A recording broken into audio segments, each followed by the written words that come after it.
श्रद्धालुओं प्रणाम। जैसा कि श्रीमद् भागवत श्लोक वृत्तांत का हमारा आज दूसरा दिन आपको समर्पित है। मैं राजेश शास्त्री। ज़्यादा समय न लेके हम अपने उद्देश्य, अपने लक्ष्य की तरफ बढ़ते हैं। कल हमने विराम श्रीमद् भागवत को दिया था कि भगवान सुखदेव जी उन ऋषि मुनियों की बात सुन के हंसे, जब ऋषियों ने ये कहा कि आप हमारे से राजा परीक्षित को मोक्ष के लिए अमृत कलश ले लो, यानी कि अमृत से भी मोक्ष है, और ये भागवत हमें दे दो। तो वहाँ भगवान सम्यमान हंसे। उसके बाद अगले श्लोक में कह रहे हैं कि भक्तांश तेतांश विज्ञाय न ददोसे कृथामृतम श्रीमद्भागवती वार्ता श्रवणापि दुर्लभः राज्ञो मोक्षम तथा वीक्षित पुरा धाता विस्मितः धाता अपि विस्मितः। ब्रह्मा जी जिन्होंने ये कथा भगवान के श्रीमुख से सुनी, हृदय में बैठ के ब्रह्मा जी को भी ज्ञान करवाया, वो भी विस्मित हो गए इस कथा को सुन के। हमारी आपकी तो बात ही बहुत तुच्छ है। कह रहे हैं सत्यलोके तुलम वृद्धा अत्तोल यत् साधनान्य यदा लघुन्यान्नि जातानि गौरवेणिदम अतः तदा ऋषिणाम सर्वे विस्मयम परमम ययु। कि इस श्रीमद् भागवत कथा के आगे सारे वेद ग्रंथ जितने व्यास जी ने इस भागवत से पहले बनाए सब हल्के और तुच्छ दिखाई दिए। क्यों कि धाता अपि विस्मता के भगवान ब्रह्मा जी भी विस्मित हो गए थे इस कथा को सुन के। चलिए आगे कह रहे हैं 19वें श्लोक में सप्ताह सर्वेणैव सर्वदा मुक्तिदायकम। एक सप्ताह का जो श्रवण करते हैं उनको मुक्ति यानी मोक्ष, जहाँ से वापस आने की कोई गुंजाइश ही नहीं है। यानी के लोक भी हैं जहाँ मुक्ति का हिसाब किताब है, वहाँ से वापस इस भागवत को सुनने के बाद आने की गुंजाइश 0/0 है, आएगा ही नहीं। उसके बाद चलिए सनकादय पुरा प्रोक्तम नारदाय दया परे यद्यपि ब्रह्म संबंधवात् में सुर ऋषिणाम सत्ता श्रवण विधि कुमार स्थित भाषता सोनक उवाच है। अब कह रहे हैं भगवान कि ये जो आपने मुझसे सवाल पूछा है, यही बात हमने भी सुनी थी। किनसे? सुखदेव जी से।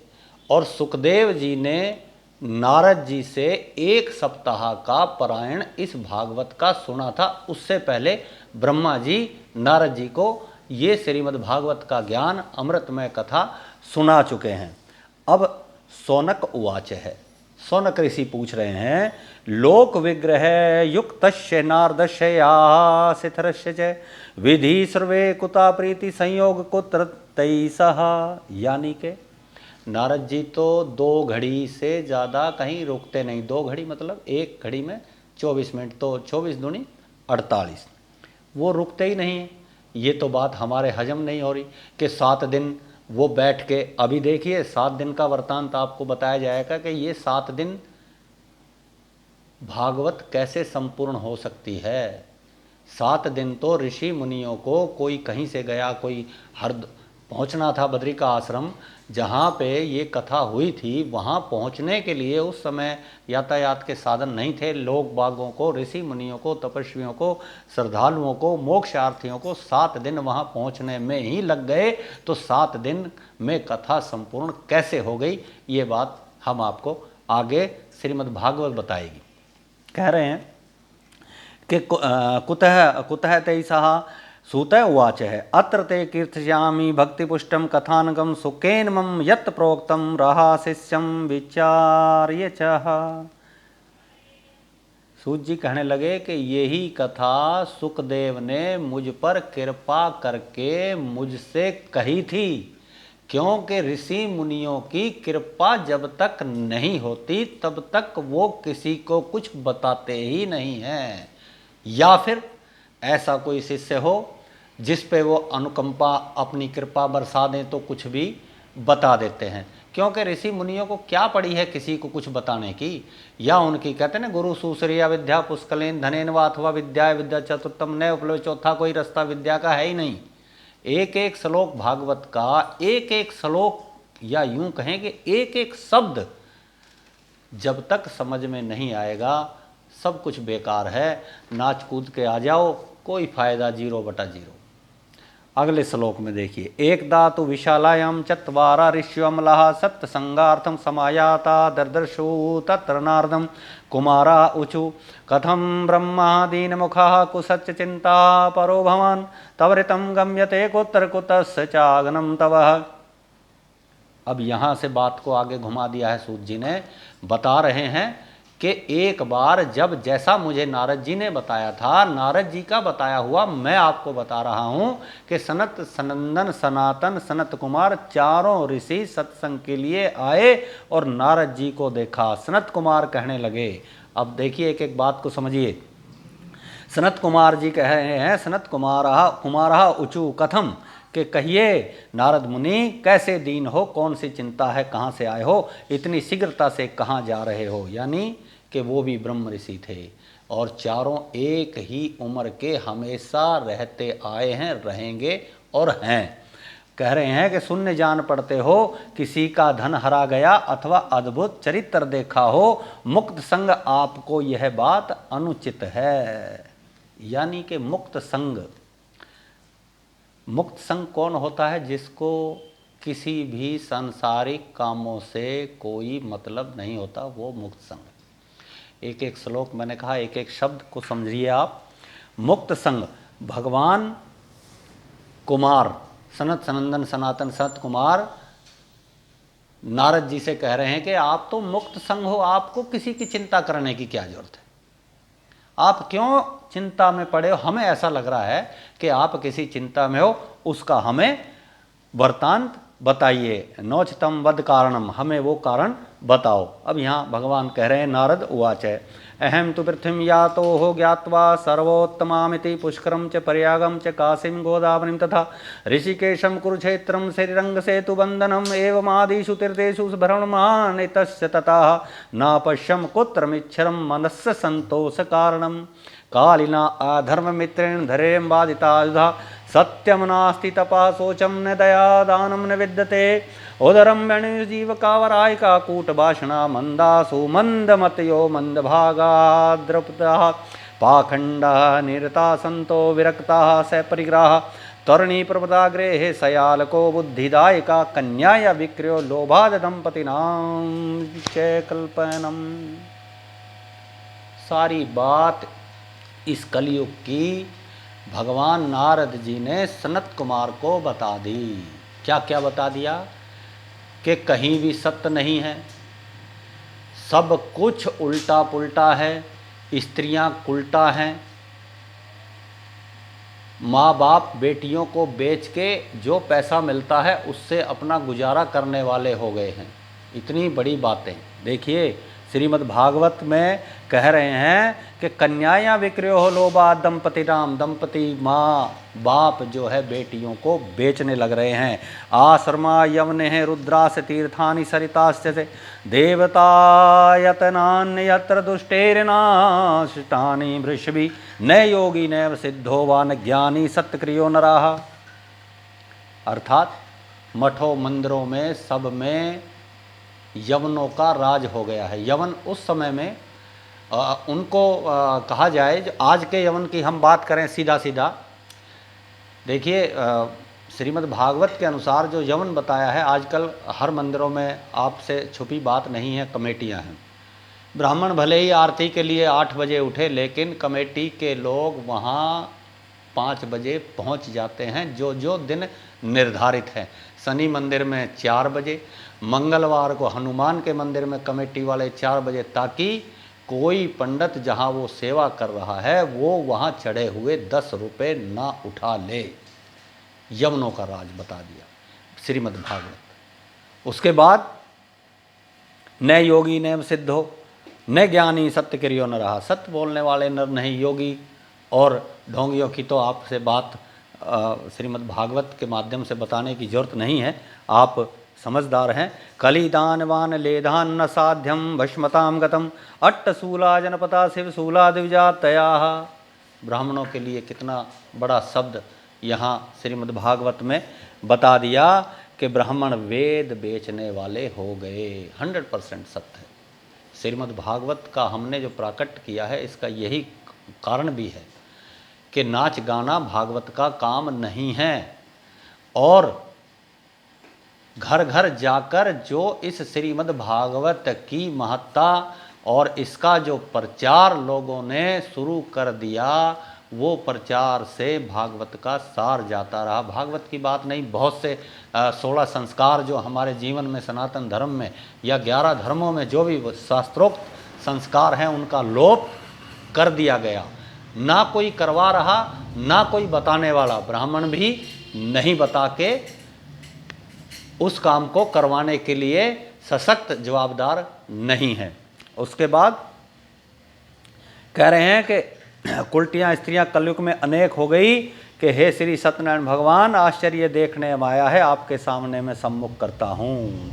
अब यहाँ भगवान नारद जी उन सनत कुमारों को बता रहे हैं कि मैंने जैसा जैसा देखा है वैसा वैसा मैं आपके सामने बता रहा हूँ, कृपया करके कोई ऐसा समाधान हो तो बताइए। देखिए, एक बात मैं श्रीमद् भागवत के माध्यम से और मैं बता दूं कि जो हमेशा हमारे समाज के अंदर एक सत्यनारायण भगवान की कथा होती रहती है।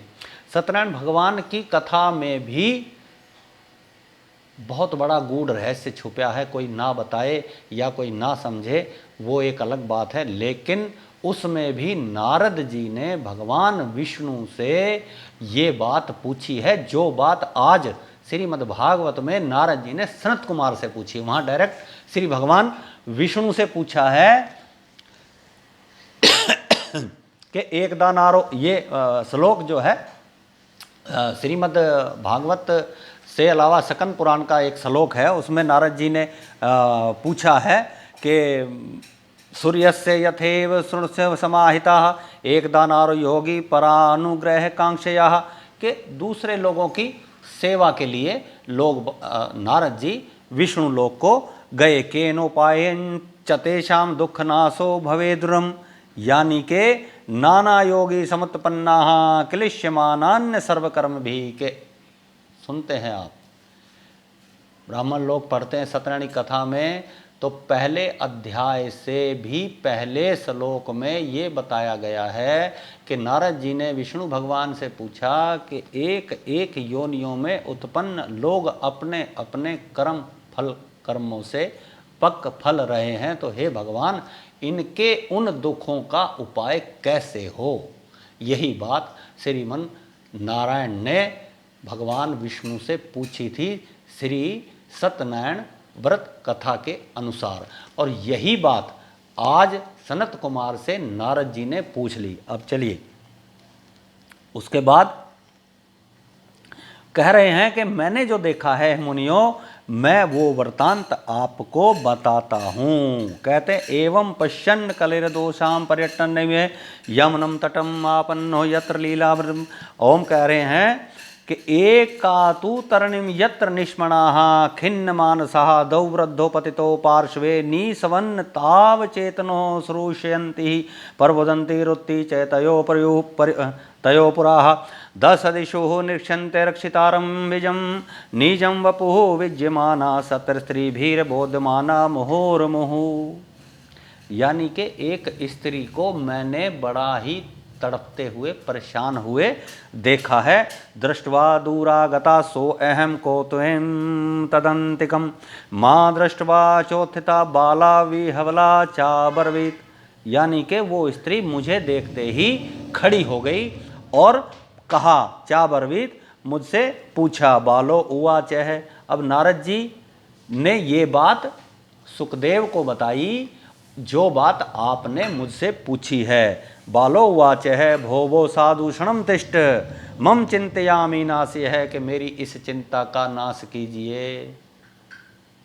नारद जी से उस बाला ने कहा। चलिए, दर्शनम तव लोकस्य सर्वथा अधहरम परमम।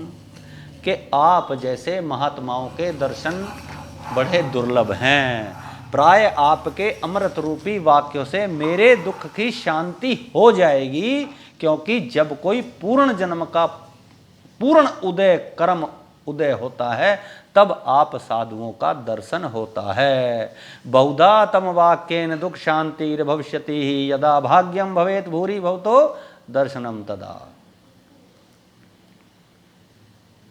ऐसे महर्षि, उनमें भी नारद, ऐसे ऋषियों के दर्शन कह रहे हैं कि जब किसी पुण्य काल का कोई पुण्य उदय हो तब आप जैसे ऋषि महात्माओं के दर्शन होते हैं। आप कृपया रुकिए, मुझे मेरी चिंता का निवारण बताकर आप आगे बढ़िए। नारद उवाच है, भगवान नारद जी कह रहे हैं, काशी त्वं का विमौ चेना नार्य का पदम लोचना वद देवी सविस्तार सव्यस्य दुखस्य कारणम।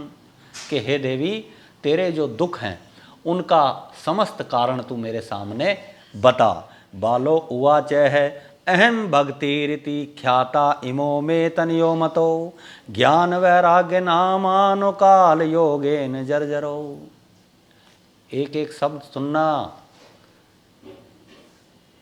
बता दी बाला जो थी, जो स्त्री थी, कह रही है कि मेरा नाम भक्ति है, और जो दो हैं ये ज्ञान वैराग्य मेरे दो बेटे हैं। कलऊ जर्जरऊ, बुढ़े हो गए हैं। इस समाज को देखते हुए, इस बदले हुए युग को देखते हुए जर्जर, यानी देखिए, हमारा उद्देश्य भागवत के श्लोकों से बाहर जाने का नहीं है, लेकिन हमारा उद्देश्य क्या है कि इन श्लोकों के उन रहस्यों से पर्दाफाश करें जो पर्दा आज के गीत बाजाओं से ओझल हो गया, ढक गया। यानी कि ये बात नारद जी को क्या जरूरत पड़ी थी बताने की कि भक्ति के दो बेटे हैं। यही बात तो पीछे भी बता सकते थे। 18,000 श्लोक में से 1799 श्लोक ये लिख देते कि भाई कोई भक्ति थी और भक्ति के दो बेटे थे, ज्ञान वैराग्य। यानी कि भक्ति के लिए ज्ञान वैराग्य का होना जरूरी है। वो बुजुर्ग हो गए तो मेरी कोई चलने की सामर्थ्य तक भी नहीं रही। यानी कि भक्ति कहीं जाने से नहीं मिलेगी जब तक ज्ञान और वैराग्य नहीं होंगे। चैलेंज कर दिया भागवत में। अब ज्ञान क्या है देखिए, चलो आगे एक दो श्लोक पढ़ते हैं। कहते हैं कि ज्ञान वैराग्य है नामन्याः काल योगेन जररु गंगाद सरिताश्चमे मम सेवार्थ समागता तथापि नैचे मे श्रेया सेविता सुरे अपि इदानीं शृणु माहा मद्वार्तां सचिसत तपोधना मार्ता वार्ता में वितता अप्यशयितां श्रुत्वा सुखमावह। यानी कि हे भगवान, ये जो बैठे हैं मेरे नज़दीक, ये तो लोग बाग सब गंगा जमुना सरस्वती सारे तीर्थ जो हैं स्त्रियों का रूप धारण करने मेरी सेवा के लिए आई हैं। लेकिन मैं क्या करूं, मैं कहां से उठूं?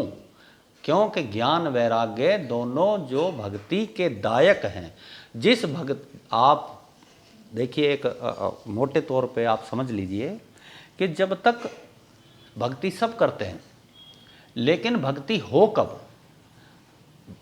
भक्ति तब हो जब ज्ञान और वैराग्य का उदय हो। अब ये ज्ञान क्या है? ज्ञान के बारे में, ज्ञान की एक परिभाषा है कि ज्ञान क्या है, जिसको अंतःकरण कहते हैं, जो ज्ञान का भंडार जिसको कहते हैं ना, कि बहुत सकल सूरत से कोई कितना ही सुंदर हो, कोई कितना ही बदसूरत हो, कोई कितना ही मध्यम हो, लेकिन ज्ञान का जो भंडार है वो अंदर है यहाँ पे। अब वो ज्ञान क्या है? वो ज्ञान कहाँ से संचय होता है? वो ज्ञान एक जन्म में संचय नहीं होगा, ना किसी का हुआ ना हो सकता। श्रीमद् देवी भागवत में 2 श्लोक हिमालय भगवान के लिए माता वैष्णो ने, नवरात्रे अभी चल रहे हैं, आपको सभी को नवरात्रों की हार्दिक शुभकामनाएं। माता रानी आप पर कृपा बनाए रखे और आप में भी ये भक्ति और ज्ञान वैराग्य तीनों चीज़ जब आएंगी तो नेचुरल सी बात है कि ज्ञान का संचय होगा। भगवान हिमालय के लिए माता ने कहा है ये बात। श्लोक हैं काफ़ी लंबे, कहते हैं कि यस्तु वैराग्यवान ज्ञानी हीनो म्रियते है ब्रह्मलोके वसे नित्यम यावत् कलम ततम परम शुचिनाम श्रीमताम गृहे भवे तस्य जन्मनि पुनः केशन साधनम पश्चाद ज्ञानम ही जायते। यानी कि ज्ञान एक जन्म में नहीं होता, ना किसी को हुआ, लेकिन ज्ञान का संचय बहुत पहले से करते आ रहे हैं, तभी तो आज हम इन श्रीमानों के घर में हैं। जिन्होंने और ज़्यादा ज्ञान का संचय किया वो हमारे से भी ज़्यादा श्रीमानों के घर में है। श्रीमान धन से नहीं, श्रीमान संस्कार से बताया है भागवत में, वो ज्ञान संचय। श्रीमानों के घर में तो सब पैदा होना चाहते हैं, मेरे पास भी गाड़ी हो, मर्सिडीज हो, बंगला हो, लेकिन यहाँ ज्ञान का मतलब है श्रीमान। श्रीमान वो जिनके पास वो ज्ञान और वैराग्य था और उन्होंने भक्ति की प्राप्ति कर कर मोक्ष को प्राप्त किया, वो ज्ञान। उसके बाद कह दिया अगले श्लोक में कि जो ज्ञान का संचय इस जन्म में किया, किसी भी योनि में, 84 लाख योनियाँ शास्त्रों में बताई हैं, उन योनियों में भी ज्ञान का संचय जिसने किया और उनसे आगे जिन योनियों में गया जीव, उसको वो ज्ञान स्थिर रहा और वहाँ भी उसने ज्ञान संचय किया, तो वो ज्ञान का संचय उसको और श्रीमानों की तरफ ले गया। यानी कि हम जो ज्ञान संचय करें और वो ज्ञान संचय से हम श्रीमानों के घर में जन्म लें, तो सीधी सी बात है कि जब ज्ञान संचय होगा तो वैराग्य होगा, वैराग्य होगा तो भक्ति होगी, जब भक्ति होगी तो हमारी जो औलाद होगी, जो हमारे धर्म पत्नियां आएंगी, बेटा बेटी आएंगे, वो भी संस्कारी आएंगे। चैलेंज है भागवत का, ये ज्ञान है। उसके बाद कह दिया कि प्रथम वर्षे वेद प्राप्ति से दुर्वाहा समाविष्ट संपत्ति रे योग सिद्धि तथैव च। सबसे पहला तो बता दिया कि ये ज्ञान का उत्पन्न होना ही मुश्किल, ज्ञान हो जाए तो वैराग्य होना उत्पन्न मुश्किल, दोनों हो जाएं तो भक्ति मुश्किल, तीनों अगर मिल जाएं तो कह रहे हैं कि ऐसा तो बहुत ही दुर्लभ है। लेकिन अगर मिल गए तो फिर श्रीमानों के घर में इस भागवत रूपी ग्रंथ का जो उद्देश्य है मोक्ष प्राप्ति के जन्म हो ही ना। मोक्ष का मतलब कि जब भगवान आए, लीला करने आए, तभी हम भी आए और फिर हम कहीं ग्वाले वगैरह बन के और उनकी सेवा करके जब वो जाएं तो उनके साथ हम भी चले जाएं। ये ज्ञान का मतलब है। हर जन्म में, हर योनि में आज अभी से ही इस ज्ञान का संचय कर देना चाहिए। ज्ञान की परिभाषा बहुत लंबी है, एक एक श्लोक हमने काफ़ी आगे तक पढ़ने हैं।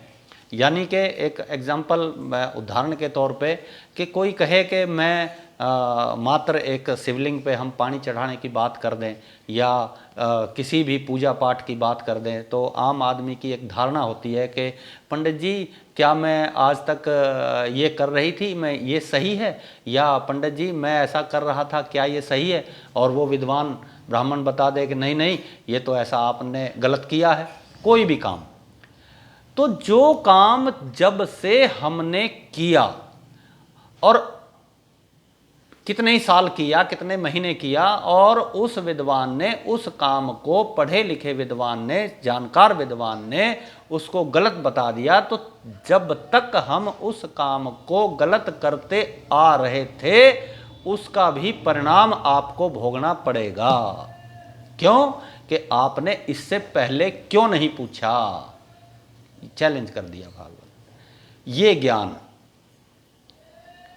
लकीर के फकीर नहीं होना, उस लकीर की मात्रा को नापना है कि यहां से मैं एक कदम रखा है, क्या इसमें ज्ञान है, क्या ये ठीक है, वो ज्ञान। तब वैराग्य हो, तब ये भक्ति उठे। चलिए कह रहे हैं कि दोनों वृद्ध हो गए। और दूसरी बात एक और बता दी, कह रहे हैं भगवान कि जठरतम समाया तो ये न दुखे न दुखिता सा अम तु तरणी कस्मात सुतो वृद्धा विमोकुता। अब भक्ति हमेशा जवान रहती है जिसके ज्ञान और वैराग्य उदय हों। लेकिन यहाँ पे बात उल्टी कर दी। कह रहे हैं, भक्ति कह रही है कि मैं तो जवान हूँ और ज्ञान वैराग्य ये जो दो मेरे बेटे हैं ये दोनों वृद्ध हो गए। तो लोगों को ये बात बड़ी अच्छा अलग सी लगती है कि भक्ति, देखिए कहने का तात्पर्य श्रीमद् भागवत में व्यास जी का कहने का तात्पर्य ये है कि जब आप भक्ति में, तो आप लीन होने के बाद बढ़िया साड़ियाँ, बढ़िया सूट बूट, कोई भी जेंटलमैन पहर के भागवत में जाएंगे, लिपस्टिक बिंदी माताएं बहनें जो भी लगा के जाती हैं, यानी कि बहुत भक्ति है, बहुत भगत हैं, वहाँ झूमना नाचना गाना हो गया तो भक्ति जवान हो गई, भक्ति रंगीली हो गई। लेकिन ज्ञान वैराग्य तो मरे पड़े हैं, अंदर तो कुछ भी नहीं है। किसी से पूछ लिया जाए, चैलेंज है ये, भागवत का भी चैलेंज है। और एक सवाल आपसे खुद से आप पूछ सकते हैं कि क्या वो आपने धन संचय, धन खर्च करके, और जो आप नाच कूद के आए, जहाँ भागवत, कोई भी रामायण, कोई भी अखंड रामायण, कोई सत्यनारायण की कथा पूछ लिया जाए अगर 2 घंटे के बाद के एक श्लोक मुझे आप भागवत का या जो आपने ज्ञान संचय किया है सुना दीजिए, बताइए आप। मैं पूछता हूँ आपसे, क्या आप सुना पाएंगे? नहीं। क्यों? कि ज्ञान वैराग्य तो है ही नहीं, भक्ति तरुणी है। आहा हा, मजा आ गया, वाह क्या बात थी। ये बात श्रीमद् भागवत में यहाँ 50 श्लोक पूरे नहीं हुए हैं, 48वें श्लोक में ये बात बता दी कि मैं तो बुजुर्ग हूँ, ज्ञान वैराग्य मेरे बेटे जो हैं दोनों बुजुर्ग हैं, मैं जवान हूँ, तो ये बात मुझे हजम नहीं हो रही। हे भगवन, सायं ततरणी कस्मात् सुता वृद्धा मिमोह तृणायाम सह चत्वारि द्वीपम कुतम सितम घटते जठथा माता तरणों तन्नयाविति। माँ जवान और बेटे बुजुर्ग। कह रहे हैं, अतः सोच्यामि चात्मान विस्मया विष्णुमान सह यद योग निधे दीनमान कारणम चात्र किम भवेत। नारद उवाच। कह रहे हैं भगवान, यही मेरे को सोच है, भक्ति सब में है लेकिन ज्ञान वैराग्य किसी में नहीं है, और जब तक ज्ञान वैराग्य नहीं होंगे तो भक्ति आ ही नहीं सकती। अब कह रहे हैं नारद उवाच, नारद भगवान देखिए क्या कह रहे हैं, ज्ञानेनानपि पश्यामि सर्वमे तव वानगे न विषादस्य तव्य कार्यो हरीशं ते करिष्यति। क्या मतलब?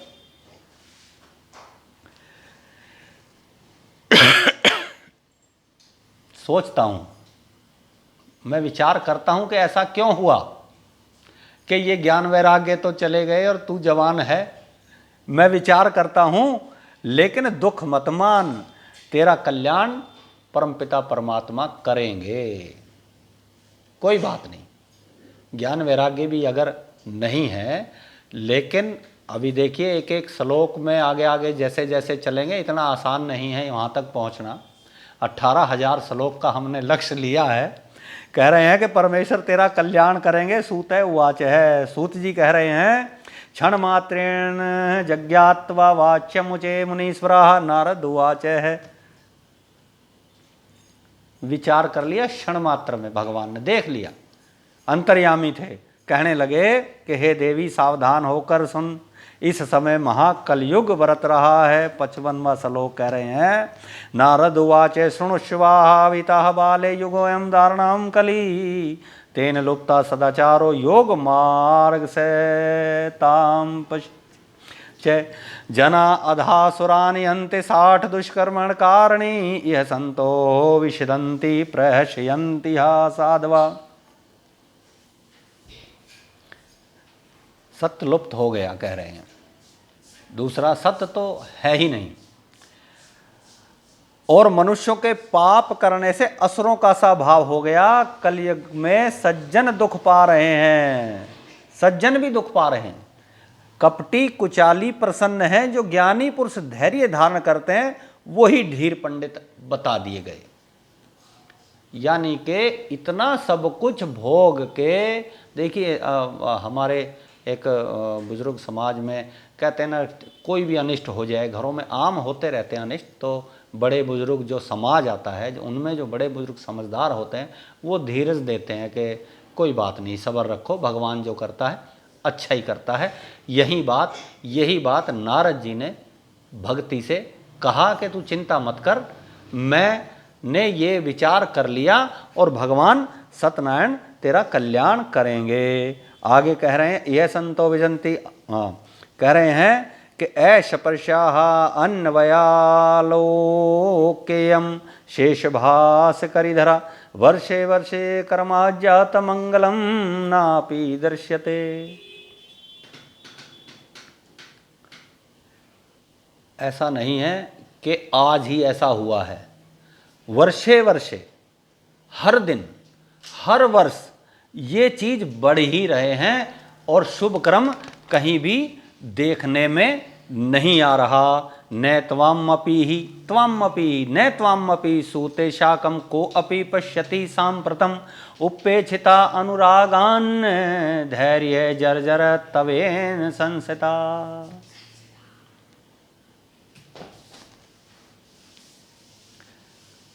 यानी के पुत्र सहित तुझे कोई देख नहीं सकता अभी भी। देखिए एक एक बात को समझिए। नारद जी ने कहा कि हे भक्ति माँ, हे देवी, तू ही तू दिखाई दे रही है, यानी के तू दिखाई दे रही है, तेरे इन बेटों को तो कोई देख ही नहीं रहा, कोई देख सकता ही नहीं। इतनी बड़ी बात, इतना बड़ा श्लोक भगवान नारद जी ने, पुत्र दारा धन आदि के अनुराग में तो सब अंधेर हो रहे, इसलिए तेरा आदर सम्मान कोई नहीं करता और इसी कारण तेरा शरीर भी दुर्लभ हो गया। यानी कि जो ऊपरी भक्ति है वो ही दिखाई दे रही है इस संसार में सब जीवों के अंदर। तेरे अंतःकरण का, जहां ये मैंने बताया कि ज्ञान जो यहाँ है, वैराग्य, वैराग्य साधु संतों में बड़ा दुर्लभ है, पहले श्लोक में ये बात बताए हम। लेकिन तुझे सब देख रहे हैं, उन ज्ञान वैराग्य को कोई नहीं देख रहा। अब कह रहे हैं, विंद्रावनस्य संयोगात पुनस्वतम तरणीत नवा धन्यम वृंदावन तेन भगतिर नृत्यति यत्र च। अब यहाँ भगवान ने वृंदावन का जिक्र किया है कि वहाँ तू आके और तरणी हो गई है, जवान हो गई है। वृंदावन का ही जिक्र क्यों किया? मेरठ का कर देते,